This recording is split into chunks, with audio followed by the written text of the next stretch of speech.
ఇవాళ ప్రధానంగా నిన్న రాష్ట్ర ముఖ్యమంత్రి వర్యులు చంద్రబాబు నాయుడు గారు ఆయన కేబినెట్ సమావేశంలో ముఖ్య నాయకులతో మాట్లాడిన అంశాల్లో భాగంగా పత్రికా ప్రకటన ఇచ్చారు. ఏదైతే డిఎస్సి పరీక్షల గురించి ఎవరైనా నోరెత్తితే ప్రశ్నిస్తే వాళ్ళపైన కేసులు కట్టమని రాష్ట్ర ముఖ్యమంత్రి వర్యులు ఆయన ప్రకటన చేశారు. నేను అడుగుతా ఉన్నా, ఇదేమన్నా ప్రజాస్వామ్యం అనుకుంటున్నారా, లేకపోతే ఏదన్నా నియంత పాలన అనుకుంటున్నారా?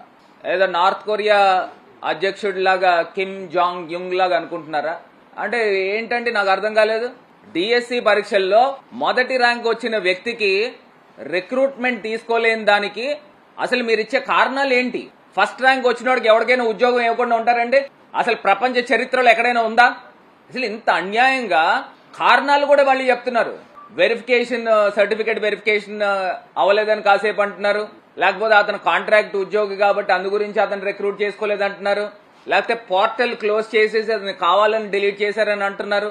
ఆ ఫస్ట్ ర్యాంక్ వచ్చిన వ్యక్తి ఇవన్నీ సబ్మిట్ చేయకోకుండా ఎందుకుంటాడు అని అడుగుతున్నా. ఒకవేళ నిజంగానే గనక అతను చేయకుండా ఉంటే హైకోర్టును ఎందుకు ఆశ్రయిస్తాడని అడుగుతున్నా.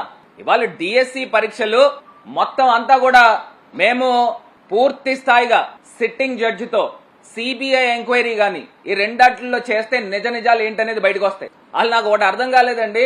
అసలు దీనికి డిఎస్సి పరీక్షలకి స్పోర్ట్స్ కోటాతో ఏ రకమైన సంబంధాలు ఏ రకంగా ఉంటాయి?